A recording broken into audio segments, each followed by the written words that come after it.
Mr. President, thank you. About a month and a half ago, I came into this chamber to talk about the disaster that occurred in the aftermath of Hurricane Matthew. And it was actually 2 months ago to the day that Hurricane Matthew hit eastern North Carolina. And I don't think that many people, unless you've been down there, even in the state, it's hard to really conceive of the extent of damage that Matthew caused, even in people in my part of the state, the middle part of the state, Charlotte. So I know it's difficult for those who may be in other states and didn't see the local news coverage, but Matthew took 28 lives. It displaced tens of thousands of people in the near term, and now thousands of people are still without homes. It's damaged businesses, it's infrastructure. Miles of Interstate 95 were underwater, and bridges have been washed out. We have a lot of damage that we have to recover from. I've seen communities. We have one community that was washed away by Hurricane Floyd and was washed away again just about 17 years later with Hurricane Matthew.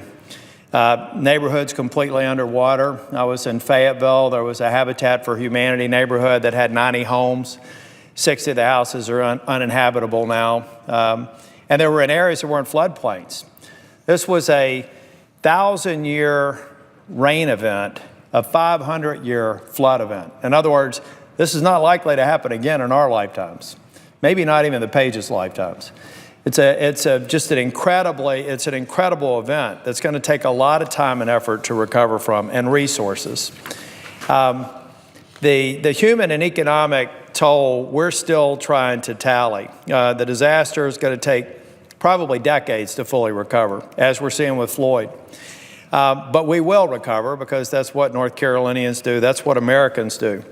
To begin the long rebuilding process, though, we need federal assistance. And that's why Governor Pat McCrory formally requested a disaster assistance package. And while we very quickly got a team together, my staff, who led the effort, working with Congressman Price, members of the delegation, Senator Burr, to try and figure out what we needed to do to provide assistance to North Carolina so that they can begin their recovery. So over the past weeks, we've worked very closely with the Appropriations Committee. I want to particularly thank the leadership of the Appropriations Committee. They've done an extraordinary job of working with us, advising us on what we need to do to make our request clear, to make it more likely that we would be able to get some resources for North Carolina.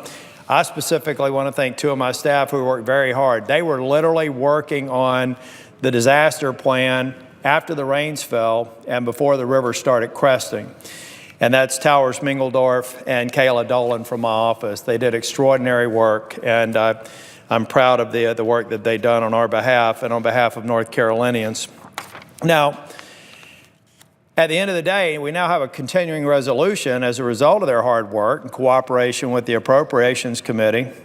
We have a provision in the continuing resolution to allocate some $300 million to North Carolina for immediate needs to assist the recovery effort. This is a beginning. We'll continue to work with the federal agencies that money will be directed to, and then ultimately down to the state, so that we can find out what additional needs. But I think it's extraordinary that 8 weeks to the day, we were able to work together, get the support of the members of this body, and get the support of the Appropriations Committee to at least begin the process. We've got to help these North Carolinians get back to their normal lives. We've got to put people back in their homes. We've got to allow businesses to recover and bring people back in and let them go back to their daily lives and working. And we're going to do it. We also need to help the farmers. There are thousands of acres of land that were affected by the floods. In some cases, the flooding was so extensive that these farms, many of them were already ready for next year's crops. Some of them still had crops in the field covered by sand and sediment. They'll need to be cleared. In other cases, there are washed out bridges, there are ditches and drainage areas that will all have to be cleared out so that we can get the 9th largest agriculture state in the nation ready to produce crops next year. And I know we'll do it. I know we'll do it because we've got the support of this body, and we're going to be able to start sending that money and that desperately needed support to North Carolina. But in the coming weeks and months, we'll also spend time figuring out what more we can do. And I want to, in the meantime, Mr. President, let anybody know in North Carolina, if they need help, they should contact my office. They can reach me online at tillis.senate.gov, and we'll do everything that we can to help them to recover and to get back to their daily lives. Again, Mr. President, thank you, and thank the members of this body who have supported our efforts to provide this much-needed aid. And I yield the floor.